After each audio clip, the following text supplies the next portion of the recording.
কওমিওয়ালারা জামাতের এদেরকে মুসলমানই মনে করছে না, জামাতের ওরা কওমিওয়ালাদেরকে ফকির ফাঁকড়া মনে করে, এদেরকে মনে করে এগুলো আহাম্মুক, এগুলো কিচ্ছু বুঝে না। আবার চরমনের ওলারা জামাত ইসলামীকে দেখতে পারে না, সুন্নিওয়ালারা কওমিদেরকে দেখতে পারে না, কওমিওয়ালারা সুন্নিদেরকে দেখতে পারে না। আমাদের আকীদাটা কি? আহলে সুন্নাহ ওয়াল জামাতের আকীদা। শুনেন, বিভাজন শুধু জামাত, কওমি, দেওবন্দিয়াত, আলিয়া এরকম বিভাজনটাকে আপনি যদি গোটা বিশ্বের চিত্র মনে করেন, এটা ভুল করবেন। সারা পৃথিবীতে কয়েক হাজার আকীদার মানুষ আছে মুসলমানদের, এখন সবাইকে জাহান্নামের গ্যারান্টি আপনি দিতে পারবেন? তো এই ইনফিরাতি বিষয়গুলো নিয়ে এত বেশি ফোকাস আপনারা কেন করতেছেন? দুরুজি ধর্ম সম্পর্কে আপনার কোনো আইডিয়া আছে? অনেকের আছে, অনেকেরই নাই, অধিকাংশ মানুষই জানেন না। আপনি যে বহাস করতে যাচ্ছেন, এই বহাস করে বাংলাদেশে একটা বিষয় দেখান যে সমাধান হয়েছে, হয় নাই?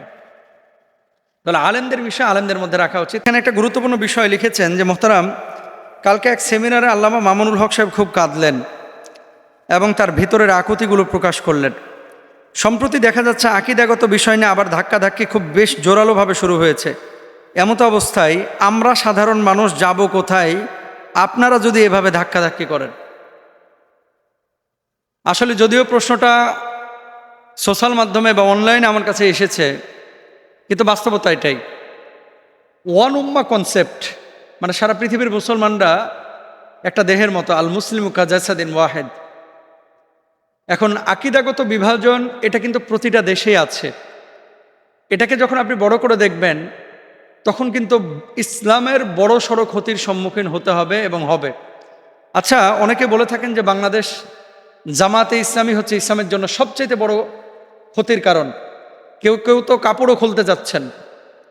আবার আমরা অনেক ভাইয়েরা বলে থাকি যে সুন্নিরা হচ্ছে ইসলামের জন্য সবচেয়ে বড় হুমকি, মাজারপন্থীরা। আবার আরেকজন বলে যে আহলে হাদিসরা সবচেয়ে বড় হুমকি।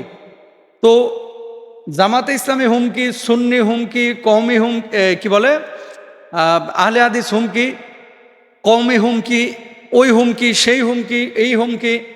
ভাই, এই হুমকি নিয়ে গবেষণা করতে করতে করতে বৃহত্তর স্বার্থে যে কাজগুলো করার ছিল, সেই কাজগুলো থেকে আমরা কিন্তু দূরে সরে যাচ্ছি। দলান্ধ বা দলকানা হওয়া এটা মোটেও উচিত না, কিন্তু ওয়ান উম্মাহ কনসেপ্টে একত্রিত হওয়া, একত্রিত থাকা, এটা হচ্ছে আপনার জন্য ফরজ। ওয়াতাসিমু বিহাবলিল্লাহি জামিআ ওয়ালা তাফাররাকু। আল্লাহর রজ্জুকে আঁকড়ে ধরার কথা বলা হয়েছে। এখন জোরে আমিন আস্তে আমিন নিয়ে খুব মারামারি হয়েছে বাংলাদেশে। হাত কোথায় বাঁধবো এগুলো নিয়ে খুব মারামারি হয়েছে। এইদিকে আপনি গালমন্দ করতেছেন, আর ওই দিকে গিয়ে আপনি আবার ইরানকে ভালোবাসতেছেন। অনেকে আবার ইরানকে মৌখিকভাবে ভালোবাসলেও অন্তর থেকে ধ্বংস কামনা করেন। এই বাংলার জমিনে এমন মুসলমানও আছে। ভাই, আমি ভেতর থেকে কথাগুলো বলি। মামুন সাহেবের কান্নাটা কালকে আমার হৃদয়ে ছুঁয়েছে। আসলে দরদটা কি, আমাদের করণীয় ছিল কি, আমরা করছিটা কি? মাওলানা মওদুদী কি করেছেন, কোন আকীদা লালন করেছেন, এটা আপনারা আলোচনা করছেন, ঠিক আছে। এর চাইতে বড় বড় ইস্যু কি বাংলাদেশে নাই? এটা নিয়ে কি আলোচনা করতে পারি না? কওমি অঙ্গনের ওলামা ইকরাম নিয়ে অনেকে তুচ্ছ-তাচ্ছিল্য করেন, চরমনাইকে নিয়ে অনেকে তুচ্ছ-তাচ্ছিল্য করেন। ও ভাই, এই যে তুচ্ছ-তাচ্ছিল্য করে বিভাজন বাড়ছে না কমছে? হ্যাঁ, একটা দলের আকীদাগত প্রবলেম থাকতে পারে, আপনি তার সাথে বসেন, বহাস করে বাংলাদেশে কোনো একটা বিষয় সমাধান হয়েছে বলেন? হয় নাই। ইলমি মুজাকারার মাধ্যমে আপনারা বসে এটা সুরাহা করতে পারেন, যারা বিজ্ঞ প্রাজ্ঞ আলেম ওলামা আছেন। সোশ্যাল মাধ্যমে এগুলো নিয়ে এসে আমি নাকে খত দেব, আমি জুতার মালা গলায় নিয়ে ঘুরবো, ভাই এই বিশাল বিশাল আপনি হুমকি ধামকি দিচ্ছেন, এত বড় বড় কথা বলতেছেন। আপনি বলেন তো যে মানে আওয়ামদের সামনে কি মেসেজটা যাচ্ছে? এটা আলেমদের ইলমি আলোচনা আলেমদের মধ্যে থাকতো। বাংলাদেশের কয় পার্সেন্ট মানুষ জামাত ইসলামী করে? কয় পার্সেন্ট মানুষ কওমি অঙ্গনের এই ওলামা ইকরামের সমর্থক? কয় পার্সেন্ট মানুষ?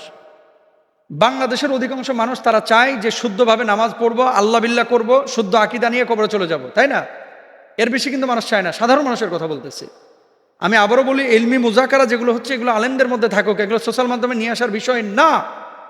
কিন্তু এখন এমন পর্যায়ে চলে গেছে, যেই পর্যায়ে যাওয়ার পরে আমাদের মধ্যে ঐক্য তো দূরের কথা, কওমিওয়ালারা জামাতের এদেরকে মুসলমানই মনে করছে না, জামাতের ওরা কওমিওয়ালাদেরকে ফকির ফাঁকড়া মনে করে, এদেরকে মনে করে এগুলো আহাম্মুক, এগুলো কিচ্ছু বুঝে না। আবার চরমনের ওলারা জামাত ইসলামীকে দেখতে পারে না, সুন্নিওয়ালারা কওমিদেরকে দেখতে পারে না, কওমিওয়ালারা সুন্নিদেরকে দেখতে পারে না। আমাদের আকীদাটা কি? আহলে সুন্নাহ ওয়াল জামাতের আকীদা।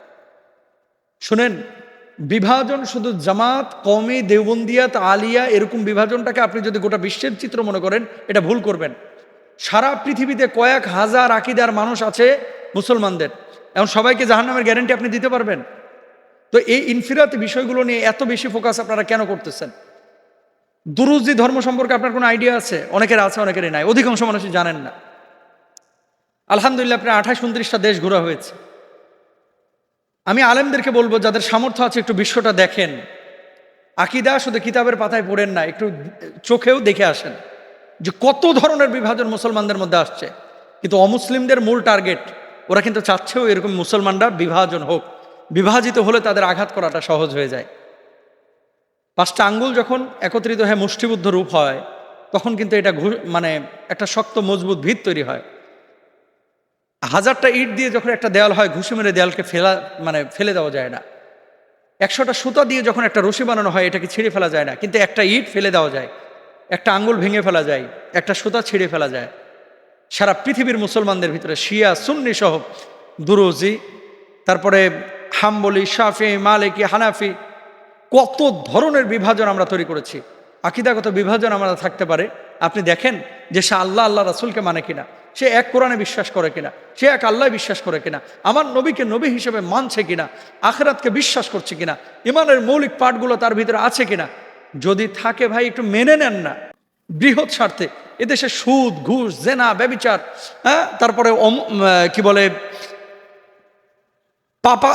পাপিষ্ঠদের অত্যাচার, জুলুম, নির্যাতন, কত কিছু এদেশে ইস্যু আছে। এগুলোর দিকে না যায় খালি কোন কিতাবের মধ্যে ইবনে কাসির কি বলেছেন, মওদুদি কি বলেছেন, হুসাইন আহমদ মাদানী রহিমাহুল্লাহ কি বলেছেন, এগুলো নিয়ে আমরা মারামারি কাটাকাটি করতে গিয়ে আসলে মূল জায়গা থেকে আমরা দূরে সরে যাচ্ছি। দেখেন, ওয়ান উম্মাহ কনসেপ্ট, এটা ধারণ করেন। সবাই আমাদের ভাই। কওমি উলামা ইকরাম, আহলে সুন্নাহ ওয়াল জামা, সুন্নি, মাজারপন্থী, যারা আল্লাহ নবীকে বিশ্বাস করেছে, সবাই আমাদের ভাই। হ্যাঁ, আকীদাগত বিভাজন থাকলে এলমি মুজাকারা তার সাথে হতে পারে। রেশারেশি করে আপনি নিজেকে খুব জাহির করছেন, আপনি বিশাল বড় ইলমের জাহাজ, আপনার চাইতে বড় বড় ইলমের জাহাজ বিভিন্ন জায়গায় আনাচে কানাচে চিপাচাপাই পড়ে আছে। আমাদের মূল সমস্যা কি জানেন? অল্প কিছু জানলে আমরা মনে করি বিশাল কিছু আমি হয়ে গেছি। আপনি যে বহাজ করতে যাচ্ছেন, এই বহাজ করে বাংলাদেশে একটা বিষয় দেখান যে সমাধান হয়েছে, হয় নাই? তাহলে আলেমদের বিষয় আলেমদের মধ্যে রাখা উচিত। এখন সোশ্যাল মাধ্যমের যুগ। আপনি একটু হাসি মারছেন, আপনি একটা বিষয় থ্রো করতেছেন, এটা কোথায় যাচ্ছে, পাবলিকের সেন্টিমেন্টে এটা কি ইফেক্ট করতেছে, এটা আপনাদের বুঝতে হবে ভাই। আল্লাহ তাআলা আমাদেরকে বোঝার তৌফিক দান করুক। মামুন সাহেবের যে দরদটা, এটা আমাদের হৃদয় ছুঁয়েছে। মামুন সাহেব যে কথাগুলো বলেছে, এই কথার সাথে আমরা একমত। আমরা কাঁধে কাঁধ মিলে আল্লাহর জমিনে আল্লাহর দ্বীন কায়েম করতে চাই। আমরা সারা পৃথিবীর মানুষকে নামাজি বানাতে চাই। আমরা এক কালেমার ছায়াতলে সমস্ত মানুষকে নিয়ে আসতে চাই। এই উম্মাহের দরদ যদি আপনার ভিতরে না থাকে, তাহলে কিভাবে উম্মার ফিকির আপনি করবেন, কিভাবে উম্মার কাজ আপনি করবেন বলেন? আল্লাহ তাআলা আমাদেরকে রহম করুক।